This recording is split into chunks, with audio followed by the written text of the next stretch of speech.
A Ucrânia pediu formalmente a Israel que apreendesse um navio de carga que transporta o que Kiev suspeita serem cereais ucranianos roubados de territórios ocupados pela Rússia. As autoridades israelitas permitiram anteriormente que um navio com carga semelhante descarregasse sem qualquer impedimento no porto de Haifa. O navio com bandeira do Panamá, Panorimitis, transporta alegadamente mais de 6 mil toneladas de trigo e 19 mil toneladas de cevada. O navio continua à espera de atracar e o conflito diplomático entre a Ucrânia e Israel intensifica-se. O ministro dos Negócios Estrangeiros, Gideon Sa'ar, criticou a Ucrânia por ter levantado a questão na rede social X. Diz que Kiev faz diplomacia de Twitter. Uma fonte diplomática ucraniana disse à Euronews que Israel tinha ignorado outros pedidos através de canais diplomáticos no último mês e meio. Israel diz agora que o pedido está a ser analisado. Kiev estima que pelo menos 15 milhões de toneladas de cereais ucranianos tenham sido roubados pela Rússia desde o início da invasão em grande escala em 2022. Fumo de incêndios visível do espaço, rios de petróleo a escorrer pelas estradas e manchas de crudo em massas de água. Na cidade russa de Tuapse registrou-se um desastre ambiental após uma série de ataques com drones ucranianos contra uma refinaria de petróleo local. Só após o terceiro ataque, realizado a 28 de abril, é que foi declarado o estado de emergência a nível regional. Na terça-feira, as autoridades afirmaram que o incêndio tinha sido controlado e que as fugas tinham sido travadas. Entretanto, os residentes queixam-se de um cheiro persistente a queimado. As escolas e os jardins de infância estão fechados e algumas zonas não têm abastecimento de água. O presidente russo, Vladimir Putin, comentou a situação pela primeira vez em 2 semanas. Na terça-feira, drones ucranianos atingiram os Urais, com os meios de comunicação locais a confirmarem um ataque contra uma estação de bombardeamento de petróleo. Quase todos os tanques ficaram reduzidos a chamas. No mesmo dia, o presidente ucraniano Volodymyr Zelensky afirmou que, de acordo com os serviços secretos ucranianos, a Rússia perdeu entre 13% e 43% da sua capacidade de exportação de petróleo, dependendo da região. Os ataques às refinarias de petróleo russas são uma resposta à agressão contínua de Moscou contra a Ucrânia e ao bombardeamento das suas cidades. Soy Pablo Puentes. Nací el 12 de abril de 1992 en Girón, Santander. Em dezembro de 2024, Pablo Puentes deixou a Colômbia com um propósito simples: trabalhar alguns meses como motorista de ambulância na Polónia e voltar com dinheiro suficiente para comprar uma casa na Colômbia. Segundo a mulher, foram as poucas oportunidades de trabalho que o levaram a juntar-se às Forças Armadas ucranianas. Y él se desesperaba mucho cuando no tenía trabajo. Y pues el desespero lo llevó a tomar esa decisión de decir, yo voy, trabajo 3 meses, 6 meses y me vuelvo. John Edward Villarreal também desapareceu na Ucrânia após um bombardeamento em janeiro do ano passado. A mulher, Sarai Vera, também diz que o dinheiro se tornou o principal motor para muitos destes recrutamentos. Conozco de familiares que los esposos y los hijos se fueron para Rusia porque ofrecían más dinero. ¿Me entiendes? Fue un tema de dinero que a la hora del té, en el campo de batalla, se estaban atacando colombianos con colombianos. Vera salienta que os montantes de dinheiro que se oferecem para combater na Ucrânia são especialmente elevados, comparados com a Colômbia, um país flagelado pelo desemprego e pelas más condições laborais. El sueldo base eran que le dijeron a él, lo que él me explicó, 12 millones de pesos, y que la OTAN daba 7 millones de pesos más al regresar de la misión. Para Carlos Ramírez, da ONG A Voz dos que Não Estão, a chave está na precariedade interna do país, mas também na reputação dos militares colombianos. Los soldados colombianos son reconocidos en el extranjero como soldados muy buenos o con muy buenas capacidades. Y eso genera que pues, se genere ese centro de atención hacia Colombia y a buscar esta población. No entanto, Ramírez adverte que essa imagem nem sempre reflete a realidade num país onde, afinal, existe o serviço militar obrigatório. Y pues obviamente no lo sacan a zona de combate, digamos, de conflictos acá en Colombia. Ese hombre, ¿cuándo había vuelto a coger un arma? O último contacto de Pineda com Puentes foi em 3 de janeiro de 2025. Pouco depois chegou a captura e uma condenação a 28 anos numa prisão de máxima segurança na Rússia.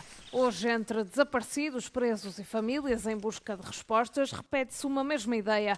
A promessa de uma vida melhor que termina na solidão, no silêncio e na incerteza. O sea, siempre, obviamente siempre le dije que no se fuera.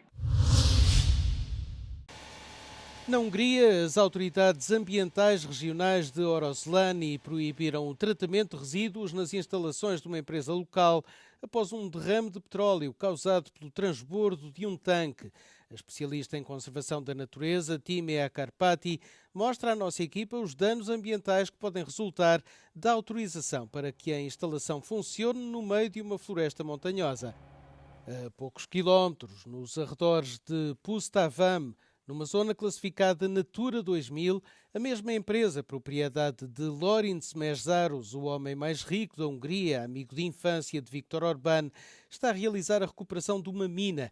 Segundo os ambientalistas, podemos estar perante eliminação de resíduos dissimulada, uma vez que pode haver presença de materiais perigosos. Ilyen még soha nem történt, hogy védett területre veszélyes hulladékot keverve hulladékkal, termékként minősítve berakhatnak egy bányató helyére úgy, hogy előtte elpusztították a védett fajokat, és mindez kormányi hivatal jóváhagyásával.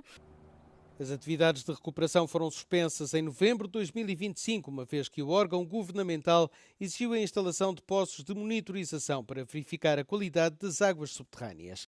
Os municípios de Tata e Tatabánia estão contra os despejos no lago da mina. Egy felszíni szennyezés, legyen az bármilyen, bekerülhet a talajba, a talajvízbe, és lejjebb szivárogba, bekerülhet az ivóvízbázisba, mely a vízáramlással eljuthat nem csak az érintett településre, hanem a környező településekre is, ahol ugye a vízkivétel történik. Így Tatabánya is szót emelt a történettel kapcsolatban. No ano passado, a empresa encheu a antiga jazida mineira com 45.000 toneladas de resíduos. Os líderes da União Europeia ponderam adotar uma linha mais dura na relação com Washington em questões como a guerra no Irão e as tarifas comerciais. A vice-presidente do Parlamento Europeu, Sophie Wilmès, diz à Euronews que os Estados Unidos devem ser vistos como parceiro em pé de igualdade. What is very important regarding the United States is that we are talking to each other as equal partner and not as a big brother against the little brother or the little sister. That's not the way I see things. Na quarta-feira, o Parlamento Europeu vota também o relatório da Comissão sobre o Estado de Direito em 2025. A votação coincide com a primeira visita a Bruxelas de Péter Magyar.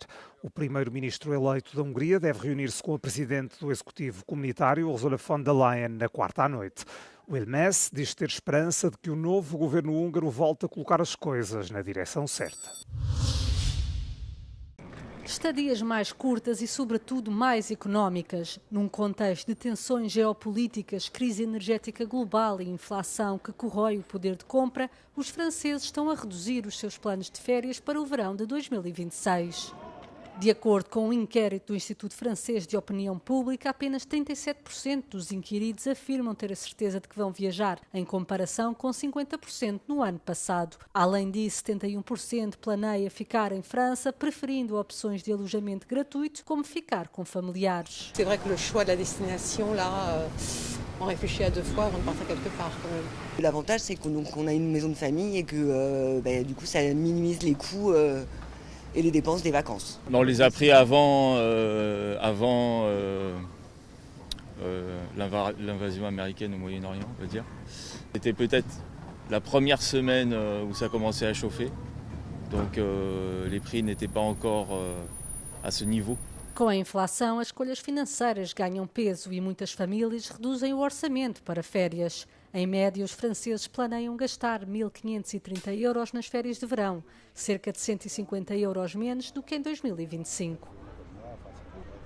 Plus de 50% des Français envisagent de dépenser moins que l'an dernier sur les différents sujets, évidemment l'hébergement, la restauration, l'ensemble des dépenses sur place. Et d'ailleurs, c'est très sensible sur les dépenses faites sur place, peut-être plus que sur l'hébergement. 60% des gens pensent qu'ils vont réduire ces dépenses.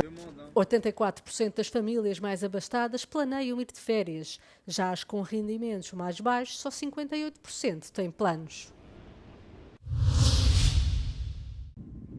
A cobertura de neve nas montanhas da Grécia, uma fonte vital de água durante os meses secos de verão, diminuiu em mais de metade nas últimas 4 décadas. É o que revela um novo estudo de 2 investigadores da Universidade de Cambridge. A equipa de investigadores utilizou uma combinação de imagens de satélite, dados climáticos, mapas topográficos e inteligência artificial para analisar como o aumento das temperaturas no Mediterrâneo afetou a cobertura de neve nas montanhas gregas. Utilizando uma ferramenta chamada SnowMapper, os investigadores descobriram que a cobertura de neve diminuiu 58% nos últimos 40 anos, com a taxa de declínio a acelerar desde o início do século XXI. Os investigadores utilizaram imagens de satélite das missões da NASA e da Agência Europeia, mas como as nuvens e as sombras muitas vezes impedem uma observação clara, a equipa recorreu à inteligência artificial para preencher as muitas lacunas. Isto levou à criação de uma ferramenta que fornece mapas diários da cobertura de neve para 10 das cadeias montanhosas mais altas da Grécia, abrangendo o período de 1984 a 2025. Os resultados mostraram que a Grécia está a perder a sua cobertura de neve no inverno mais rapidamente do que a maioria das outras cadeias montanhosas, o que poderá ter consequências graves para as comunidades, a agricultura e o ambiente natural. A perda de cobertura de neve nas montanhas de todo o mundo é outro indicador importante de como as alterações climáticas continuam a exercer pressão sobre os ecossistemas, particularmente em países como a Grécia.